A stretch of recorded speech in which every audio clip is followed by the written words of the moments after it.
Give me the puck! Olympic champion of 2018. The guys are sharpening their skates, getting ready. You need a private jet. $713 million.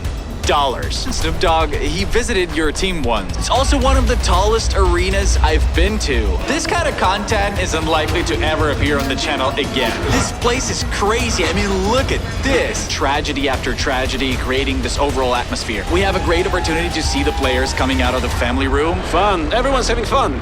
None of that matters as much when you have the cup. Defenseman for the NHL club Los Angeles Kings, Vladislav Gavrikov.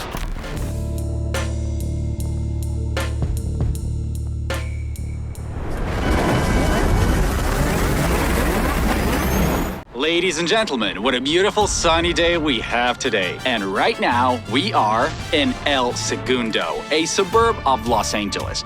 Behind me is the Toyota Sports Performance Center. It's a home, a dwelling, a refuge, a sanctuary. Okay, enough of that. Basically, this is where the Los Angeles Kings team trains. And we're gonna watch how they do it. Let's go. Oh, I think I forgot you guys. Let's go. Told it all, but I still got more. Remember when the folks got killed next door? Partner told me, still pills not blow. Shorty told me my career won't. Okay, we managed to get right up to the glass directly. So this here is another part of the rink, and here the main teams are already practicing.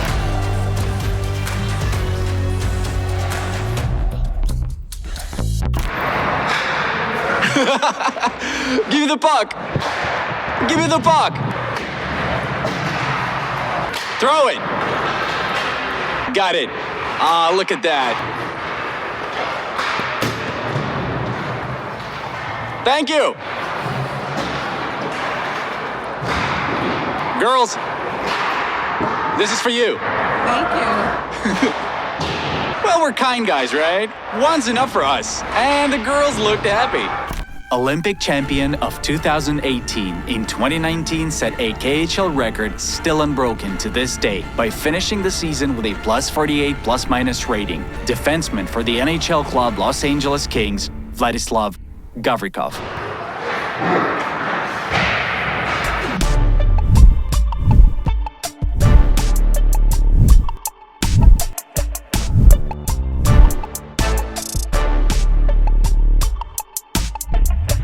You mentioned that one of your goals is the Norris Trophy. Any updates on the goal?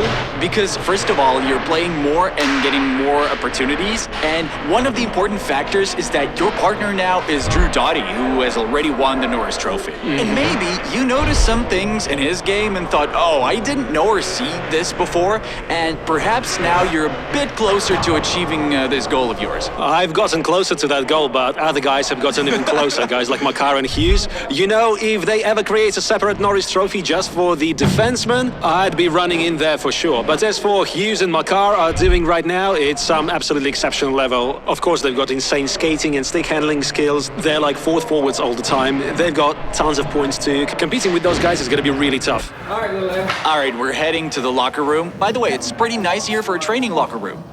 The guys are sharpening their skates, getting ready. Over here is the board. You can see the media schedule showing who's going where. And here's Drew Doughty's spot. He's injured right now, and there are 2 pairs of skates, some Easton gear, Yofa equipment, classic stuff. So well organized, it's looking great, really. These are all the guys from the team, everyone who won something. That's awesome.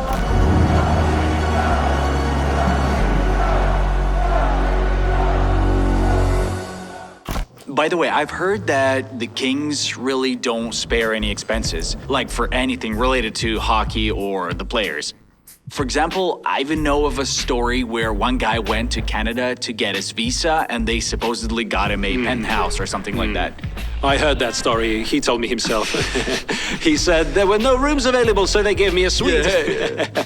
I mean, just look at the floors. Where else are you gonna find these marble floors or whatever? Yeah, so the woman sitting over there behind the glass, her name is Eva. He probably told you about her. She's... accounting. Yeah, she handles all the logistics, flights, visas, and everything else.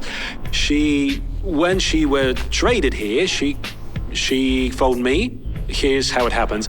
We were flying from Buffalo, and I was already looking at tickets to Los Angeles, trying to figure out departure times so we wouldn't miss the flights and all that. I started checking the rules for transporting dogs and so on. So she called me and said, "Oh, so you have 2 families? 2 dogs," meaning me and Korpisalo. They just had a baby too. So she says, I convinced the general manager, or rather told him. I said that you can't fly with all your luggage, so you need, on a regular flight, you need a private jet. I'm like, what did you just say? And she says, yeah, private jet will pick you up at like 5 p.m. tomorrow. And I'm like, what? Korpisalo and I were sitting in the car, and he looks at me and goes, what's happening? And I'm like, I have no idea. So the next day we showed up and we flew on the private jet, which was just a total wow moment for me, you know, right from the start. Even before I arrived here, the organization made it clear how important this was to them. It's all about these little things, isn't it, you know? But honestly, it's not really little details. things. They it's matter. all reflected in moments like these. Yeah, all the details matter, but you know, I mean, such things cost money, but they did it. Yeah, I mean, living here is expensive, renting a place is expensive, the cost of labor is high. It's kind of a return on A investment. private jet is expensive. Yeah. Well, that's cool. I mean, Of the course, organization of is course. actually generous. Not like, Of from what course. I've heard in Boston, they cannot even give people Yeah, a jacket. in Boston, yeah. Hey guys, I've heard that too, and Nikita told me, I think it was about the gloves. Zadorov told me that. Why don't you just go and buy your own then? He said, it's crazy. I said, well, yeah.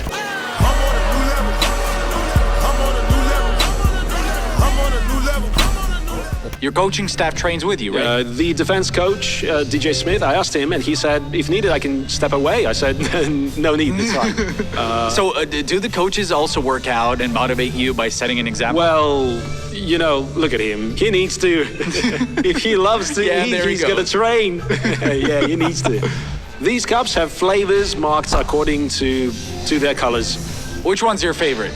I usually go for either strawberry, Banana. yes, with banana or blueberry. Oh, okay, got it. Look, you open it and everything is already prepared. There are berries and protein inside.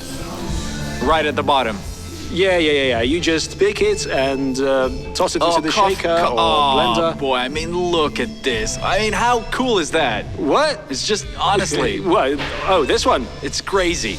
Yeah, and that's it. Your protein shake is ready. You don't have to do anything. Although if you want to, everything is here. Proteins with carbs, proteins without carbs, collagen, everything. No, I mean, this here, it's just... Oh, no, but these are details. No, I mean, and they cost money. Yeah, you know? the details, they do matter. Yeah. There was an old logo, actually. They It's just had amazing. to redo it, and they redid it.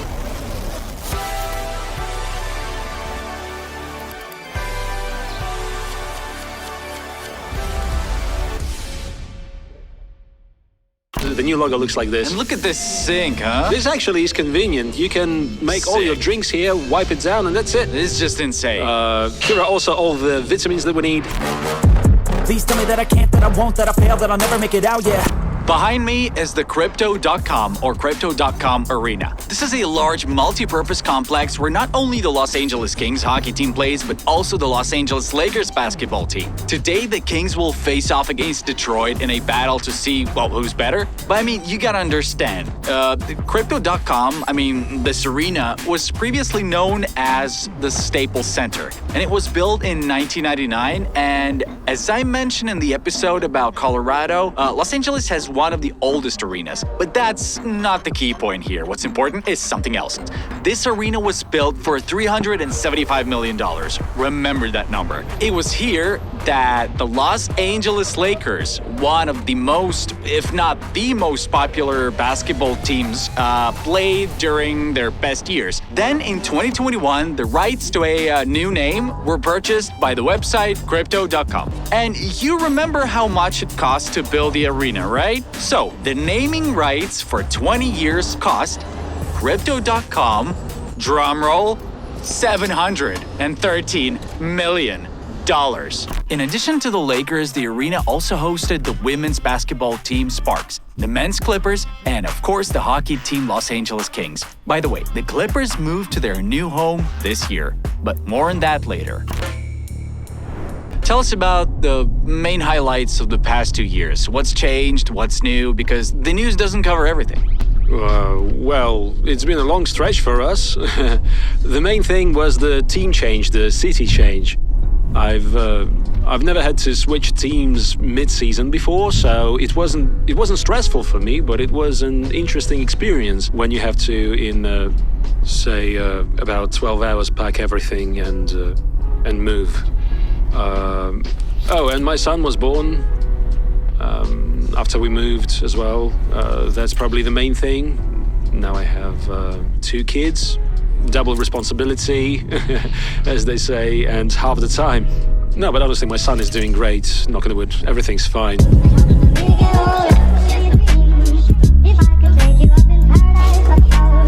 Can you tell us where we are right now? This place is beautiful.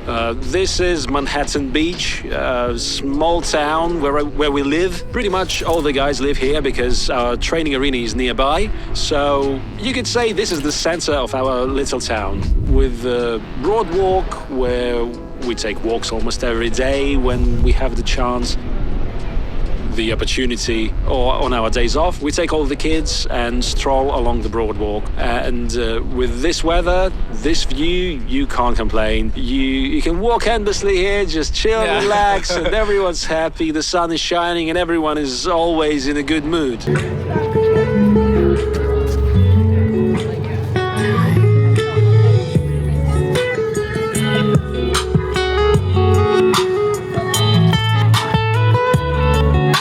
Okay, the traditional Los Angeles question. Have you met any celebrities here? Maybe got to know someone like actors or anyone like that, you know? Does Drew Doughty or Andrzej Kopitar count? We went to a basketball game with my wife, and the team gave us the best seats possible, right on the court where they put the chairs. We saw some actors there. Denzel Washington was sitting a couple of seats away. Lil Wayne, the rapper, was here too. Basketball attracts a lot of celebrities. At our games, Will Ferrell comes too. He's an actor and a die-hard fan of ours. He's at practically every game and sits near the glass as well.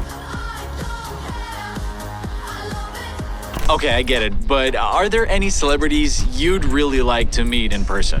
For example, I would like to meet, Snoop Dogg or someone like that. Not really someone I'd specifically want to meet. I'd probably be more interested in seeing the Lakers facilities from the inside, like how LeBron prepares himself, but that's more from a professional perspective.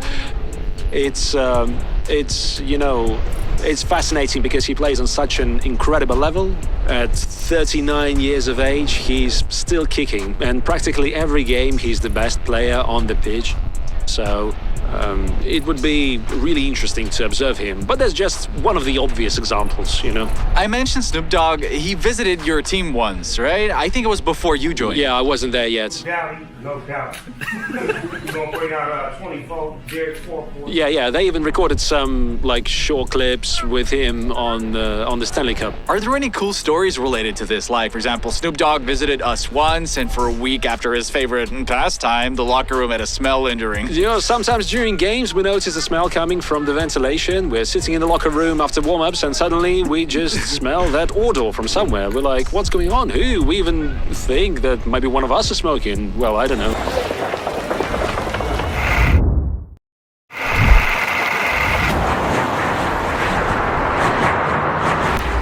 Let's go and take a look at what's happening in the arena lobby. It's a bit reminiscent of Colorado. And here's this beautiful view. It's essentially an NHL anthill, guys. And look at these mountains through the windows. Everything's new here. There are various bars, and not just bars, but almost like some kind of craft bars.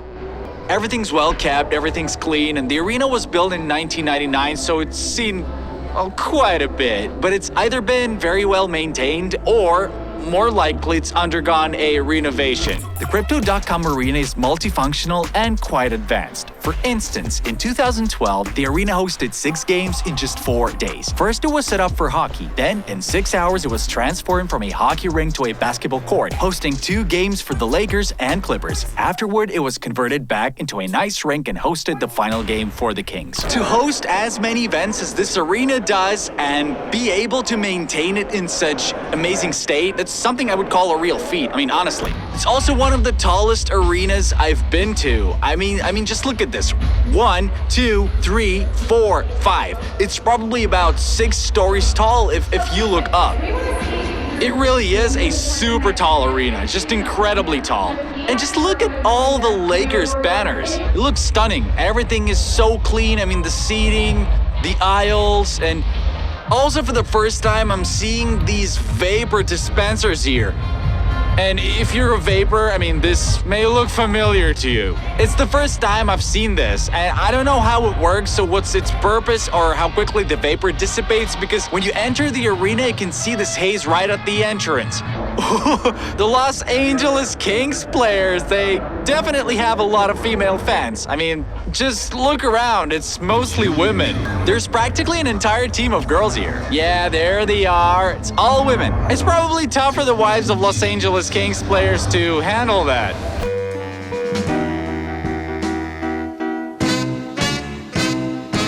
Every day here we do a small survey, like today's question. Evaluate your legs and energy level during the last game.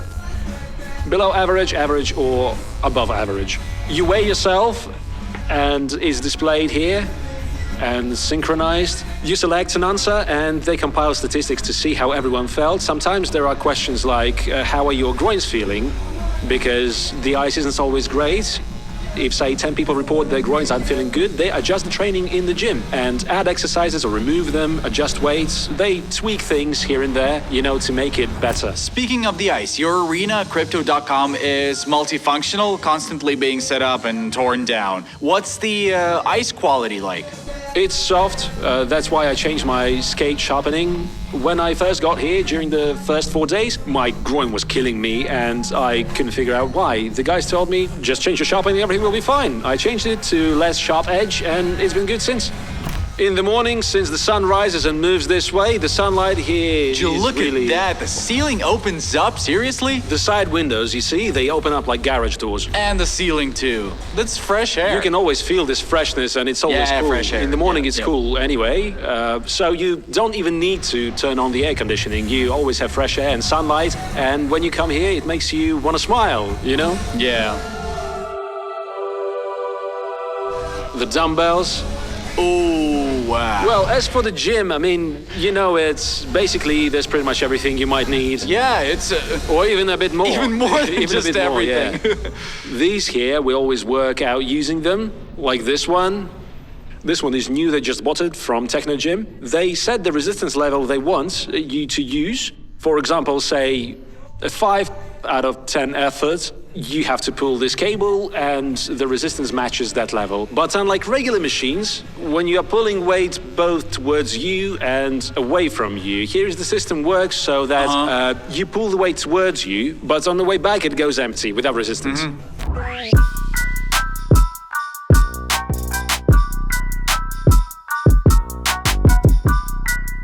By the way, Fiala, he's usually the last one to arrive and the first one to leave, and he's leaving just now. Something's wrong with this guy. Do you even have a parking lot here? Yeah. So you can immediately see who's slacking, right? Well, when I'm already working out in the gym and he's just arriving, I say, Kevin, what's up? Each player spots his number, as you can see. Isn't it like in Vegas for you guys? I mean, you pull up, they take it to the car wash and bring it back all clean. That would be great, actually. Do they have that at their practice rink? Yeah. But it's different for us. You see, they don't take our cars, they come here and wash them. Oh. Yeah. The Kings. It's just, I mean, look at this. Yeah, well, yeah. Yeah, I mean, that's crazy.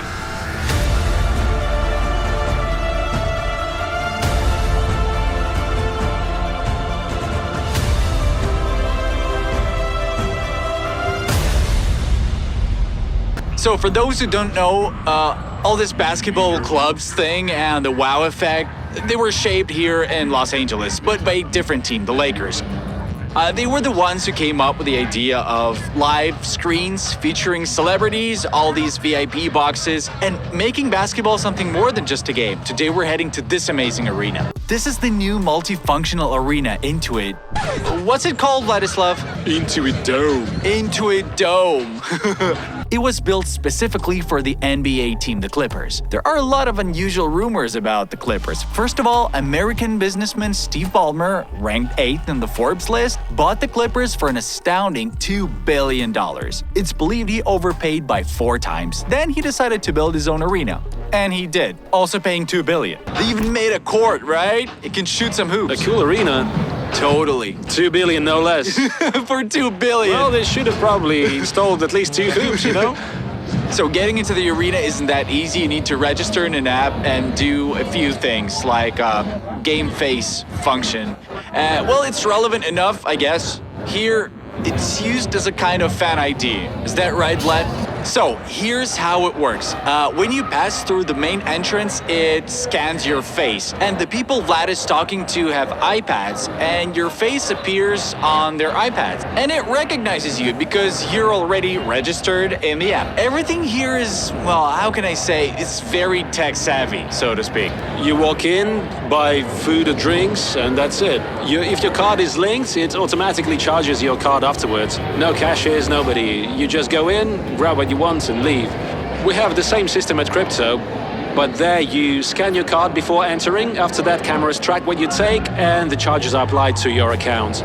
Silicon Valley, California. Well, of course technology reigns here. Vlad the problem solver. He handles everything here.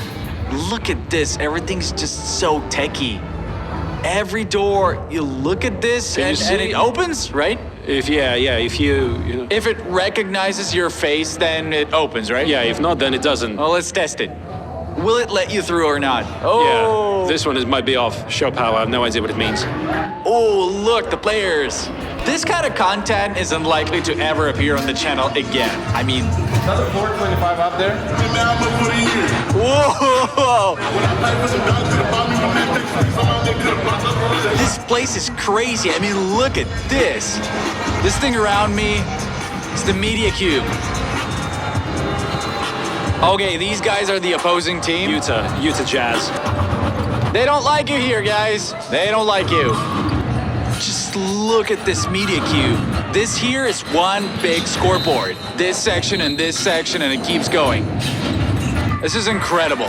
Right here is where the stars sit. I mean, the courtside seats. How much does a courtside ticket usually cost? Well, roughly, the cheapest one costs no less than 10 grand or so. 10 grand? Mm-hmm. For the playoffs, I saw tickets priced at like 45K. Usually, they give tickets like that to celebrities and all, but yeah, paying 50K for a game. Yeah, it's, absolutely. it's absurd. Not everyone can afford that. How do you like the arena? It's great. It's impressive. Yeah, but do you think people at the top can see everything? That's exactly what I was gonna say. Probably not. Here's another thing. Do you feel the difference compared to the NHL? Yeah. The different atmosphere here, Yeah. different vibe. It feels like another world. It feels lighter somehow, like a certain vibe or something. I don't know. People sit courtside, giving interviews, walking around, and it's so relaxed. Yeah. It feels somewhat more open. The atmosphere is just great. Now you understand why my wife says basketball is her favorite sport. Your former club, let's say, isn't going through its best times right now. And it's just, I don't even know how to put it right. It feels like there's this trend of tragedy after tragedy creating this overall atmosphere. I don't need to tell you how this affects the business, the organization, and probably the players as well. And it must be tough for you too, undoubtedly. Well, what do you think? Why is this happening?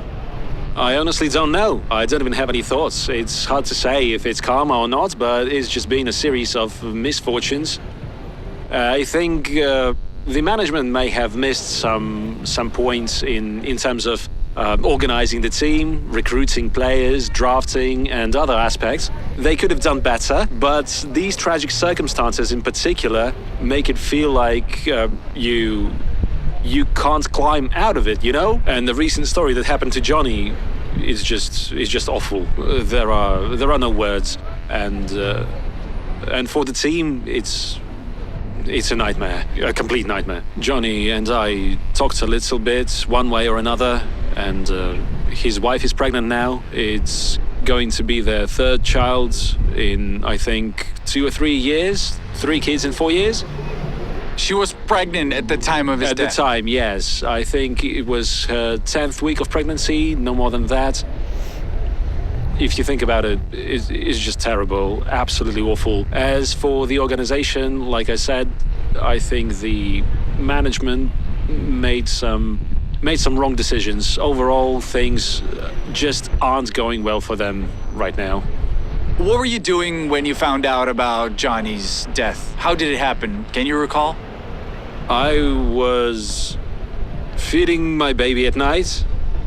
It was around 4 or 5 in the morning. I saw it on Instagram while scrolling. I came across news about an incident, but there were no confirmations or details at that point. I immediately messaged to Chinakov because it was already morning for them. They're only like 3 hours ahead. I messaged him and he said, yes, there were such reports, but they didn't know anything for sure either. Later that same morning, the team officially confirmed it. Your thoughts back then? I told my wife immediately when I came back after feeding the baby, and then we just couldn't fall asleep afterwards. It was shocking for her as a mother, as a wife, and just as a person in general. When you think about it, it's absolutely terrifying, especially because we knew them a little. And for me personally, you know, I was speechless. We just lay there and I said, how does everything end like that all at once? It just ends. What happens next, you know? How will she manage? How will the kids manage? So many questions, and it's just scary. It's truly frightening. Do you think this will affect the organization in some way? In some way, probably yes, I would say, but it won't help them win games or anything like that. Johnny was loved by everyone in the city, and they took this loss very personally, you know? I spoke with some people there, and everyone was in shock over what's happened. They were deeply affected.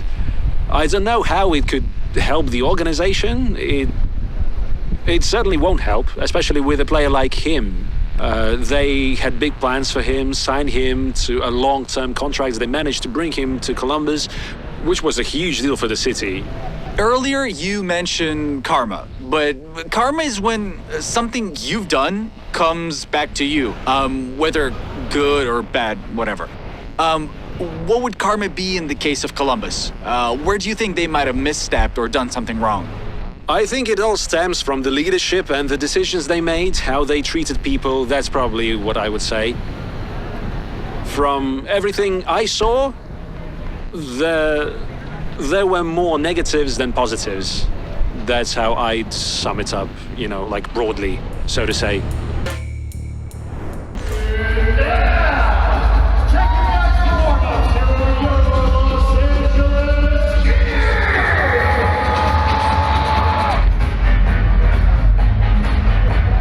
There are special seats for the players' families, and this is what they look like. A whole section, and almost every player stops by, gives their family a high five, and then heads off to work, basically. We have a great opportunity to see the players coming out of the family room, and this is the family room. This is what it looks like. So right here, we have this little room, and this is where the players' kids line up, basically. And now the players are about to come out, and we'll get to see it all firsthand. Small but very important fans, the players' kids. There we go.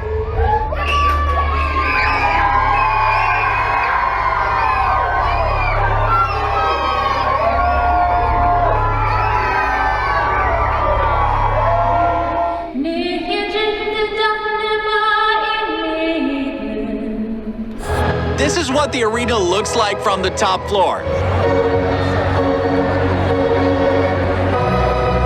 There's really a lot of smoke, and if you take a better look, you can pretty much see this light hologram effect. thing. That's why there's this smoke. It makes this hologram visible. I believe that's how this thing works.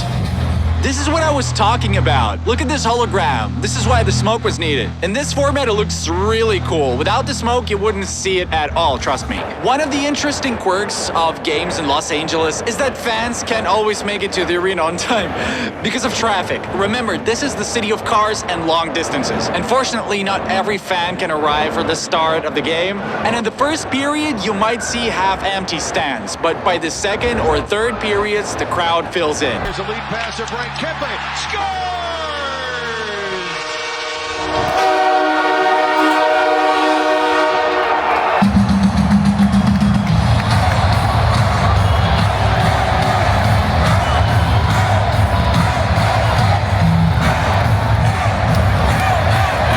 Look at this amazing media cube. It's entirely interactive. There are no seams. This whole thing is one big screen. Well, as they say, every cloud has a silver lining. We're almost done with this game. There's 1 minute left.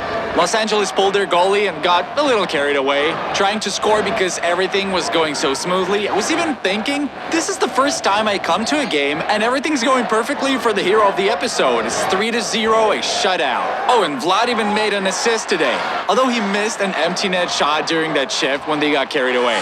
And the Kings, a shot at the empty net, goes wide. Gavrikov from behind. And in the end, a little fly in the ointment spoiled the perfect game. The score became 3-1. Vlad got a minus, but the most important thing is that they won.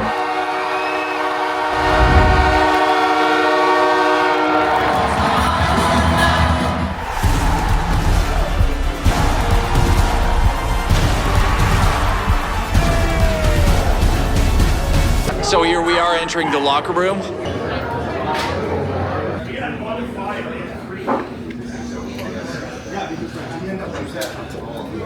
Los Angeles Times, hello? Hey, How are you doing? everything's fine. We weren't that tired, seriously. Well, you know what? I think you should practice hitting those the empty shots. net. Really practice that. Pick a couple of pucks. I think How 50 far did will I miss do. by? At least 5 meters minimum, right? That's how far it was. I mean, I would understand if it hit the post. No, it wasn't even close. No way. Not very But impressive. at least we're confident in icing the puck. Hey, what's that undershirt? Is that TJ Oshie? Yeah, TJ Oshie. Isn't it made from Kevlar or something? It doesn't cut, right? There is still some threshold, but if it's minor cuts, it protects well. We have the same kind of neck guards. It happens all the time. If someone falls under the net, something like this offers protection. Kopitar had a cut once, either from a face-off or something else, and a skate got him, it cuts him.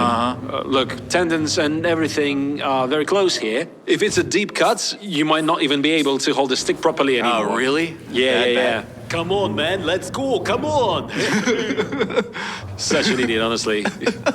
Just catch the puck, that's all you need to do, man. This summer, you joined us on the podcast and shared a story for Vasily Podkolzin. He gave a response and told me to ask you, let Vlad tell the story about the Armenian taxi driver and the new expressions that came into your chat after that trip.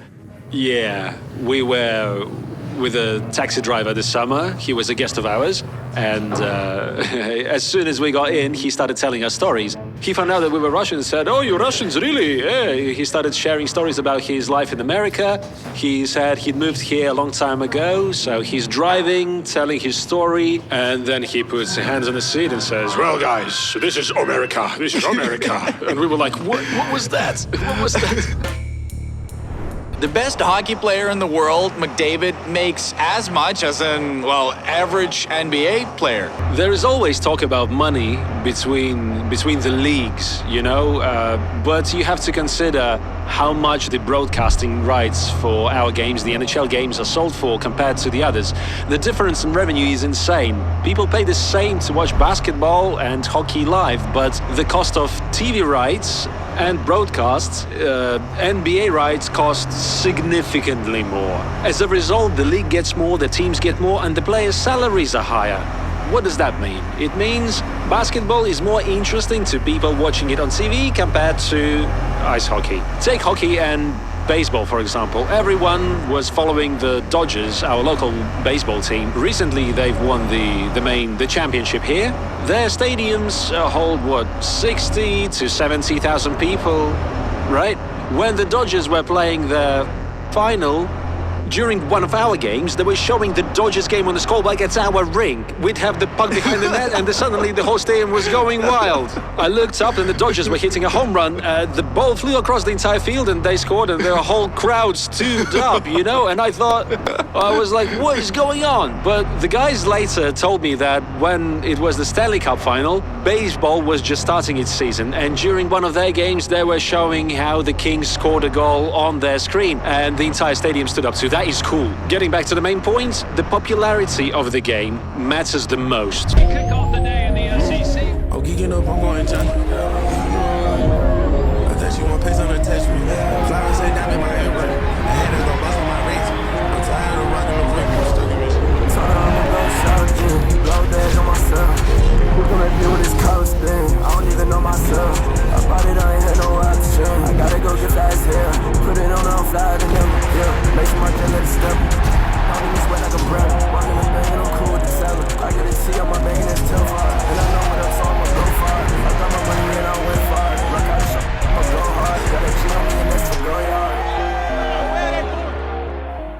Timothy was telling me about this too. I said to him, how high is the hoop? 2.5 meters? And he goes, what are you talking about? It's 3 or 5 high. And when we were playing in Toronto, during warm-ups... With the Raptors. They were in the Raptors gym. The hoops there are the same height pretty much. A few of our guys managed to jump and reach it, but I couldn't, I kept trying grabbing it, but I couldn't reach it. So they give out these kinds of signs to people sitting close to the court. The court is right here, and the signs of rules about how you need to behave. No shouting, anything inappropriate, and so on. The seats are really interesting. They even have phone chargers and all kinds of buttons, or I don't know, super high tech. It's top notch. I mean, and the stadium is actually pretty empty. Derek Jones Jr. This is amazing. It's shocking for me that they play music when they're on the attack, but not when they're defending. It's an interesting feature. This is your first time at this arena, right? Yeah, it is, yeah. So what do you think?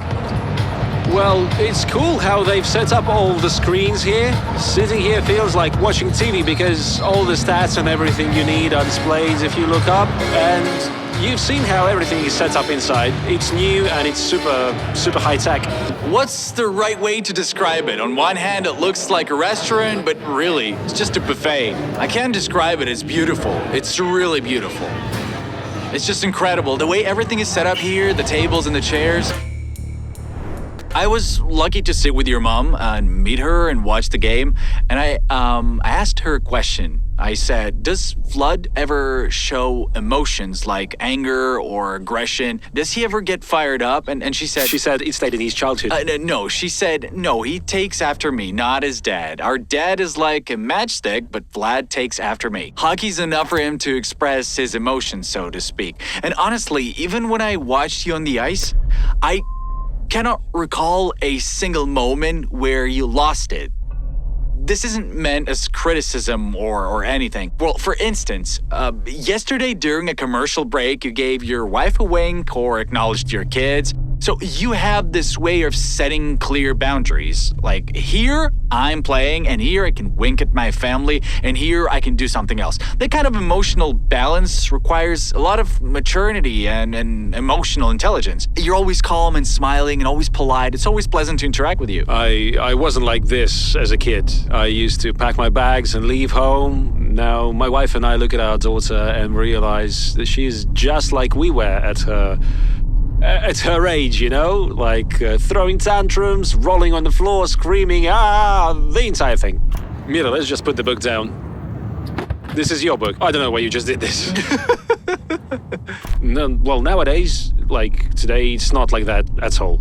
You discipline yourself probably through the game. If someone really pushes me too far, I'll snap, I'll bite back. Recently, we played against Nashville, and Philip Forsberg kept poking me throughout the game, trying to get under my skin. He wasn't very successful, but there was one moment where he caught me off guard. He hit me, not super hard, but I wasn't expecting it at all. And it got me right in the chest while I was open, and he took my breath away. And at that moment, I just snapped like a matchstick. I gave him a cross-check in the back, like really hard. I wanted him to feel it, to realize, like, don't mess with me. I'm right here.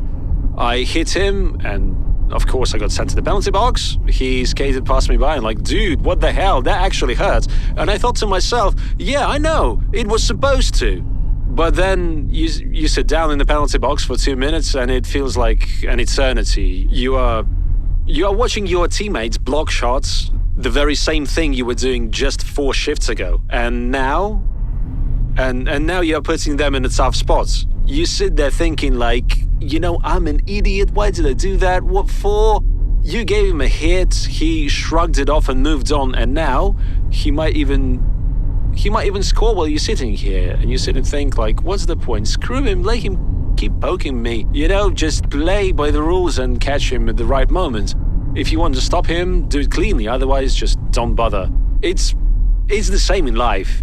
For instance, when Mira starts acting up, you try not to yell at her at first. You explain calmly and politely, trying to get through to her, but sometimes eventually you'll say, Mira, come on here now, or else. Still, you try to stay in control. Probably, yeah, hockey helps with that too, in a way. Okay, tell us where we are right now. We've arrived at a charity event organized by our team. This seems to be a shopping mall, I guess. We need to find the entrance. We do a lot of these events, both the team and individually as well.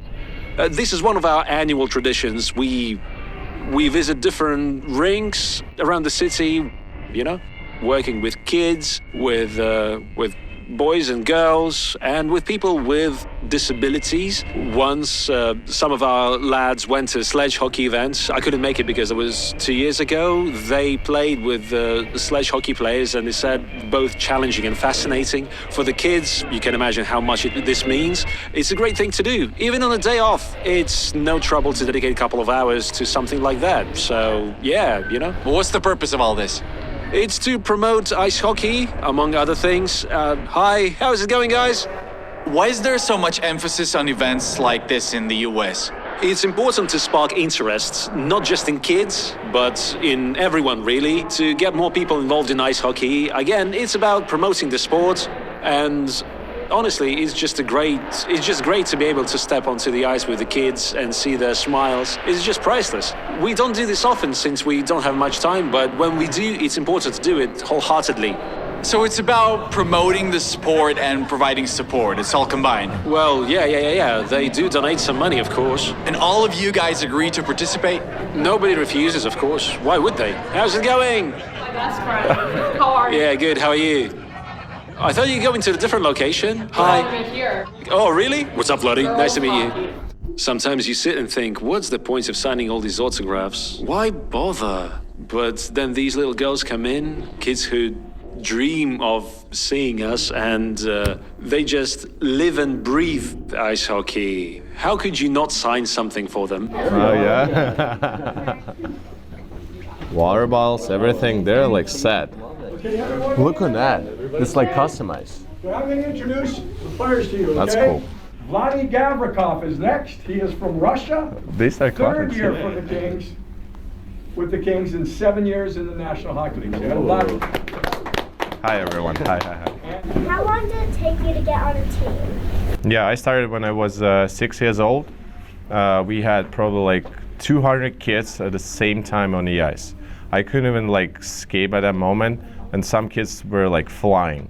And I was like, just like try to do like something, like I fell down probably like, I don't know, maybe like 100 times within 3 minutes. But then like, you know, it's like as long as you excited and getting fun what you're doing, you like start learning more, and that's how you like start your way, I would say. And that was my first team at 6 years old. When was the first day you played hockey? Best day ever.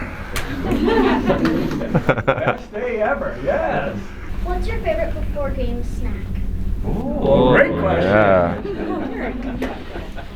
Yeah, I'm doing coffee too, and some muffin, I would say. Some good. We have good muffins. Just a bite. Blueberry. I like blueberry muffin. Are you planning to get him into sports like hockey or? Well, I'm not. See how it goes? Yeah, I don't want to push him into anything, right? You agree? Because you need to spark a child's interest in something they enjoy. That's the most important thing. I don't care what he ends up doing. If he wants to play soccer or basketball, that's fine. The main thing is that he's interested. Forcing a child into something never leads to anything good. Sometimes parents try to fulfill their own ambitions through their kids, and it doesn't usually end well. So you need to give the child a choice. They'll develop on their own. Whatever interests them, we will support them. Here we go, workout time. I can't even imagine how much walking we'd have to do to get home. When we first moved here, my wife was still staying at the hotel while I went to practice. The walk to the hotel is uphill right to the top. I don't know, a mile or so? She said, I don't need to go to the gym. I just walk like this with a stroller and it's a perfect workout, you know? Fun. Everyone's having fun. Oh, take. A great opportunity to practice hitting the empty net, right? You see, the rink is smaller here, you know? So yeah, it's easier to hit. Do you think I can't do it? Of course I can. It's just you like, think so? It's like You you're think I playing can't? pool Well, now. of You're course a I pool can. player. Yeah. You know. I just didn't want to hit it yesterday. Those minus points, who needs them? I spared the guys. All right, crime in Los Angeles is clearly a thing, and Vlad knows about it very well. That's why I walk around like this now, with 2 watches. Check it out. All right, Vlad's been surrounded. Now the kids are gonna teach him a lesson. Come on, guys. Show him how to play hockey. Let's go, come on. Come on, let's do it.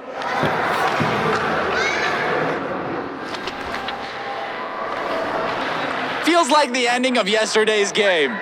Pretty much. Guys, someone attack him. Come on. Oh, nice. Ah, there they go. By the way, did you know you hauled the KHL record for plus minus? For plus minus? Yeah. Yeah. Because you have it the highest, and no one has beaten it yet. It's You've always been good with plus minus ratio. It's because I've had great teammates, you see? It's all about teammates and not me. It's not about me. Ah, here we go. Yeah, right. Yeah, it's not about me. You've got a great career, you live in a beautiful place, you have a family and kids, everything seems wonderful. So the final question in this interview would be, what do you dream about? When it comes to family, everything I dream about is already here. As you've seen, Mira is running around full of energy and my son is growing up. Kids are the most important of what we have. When you pour your love into them, they respond with laughter and smiles. That's the best thing, I think. In terms of hockey, the Stanley Cup. Honestly, personal awards don't interest me. How many goals I score, how many assists I make, or what my plus minus is. None of that matters as much when you have the cup. That's probably it. Clap for editing.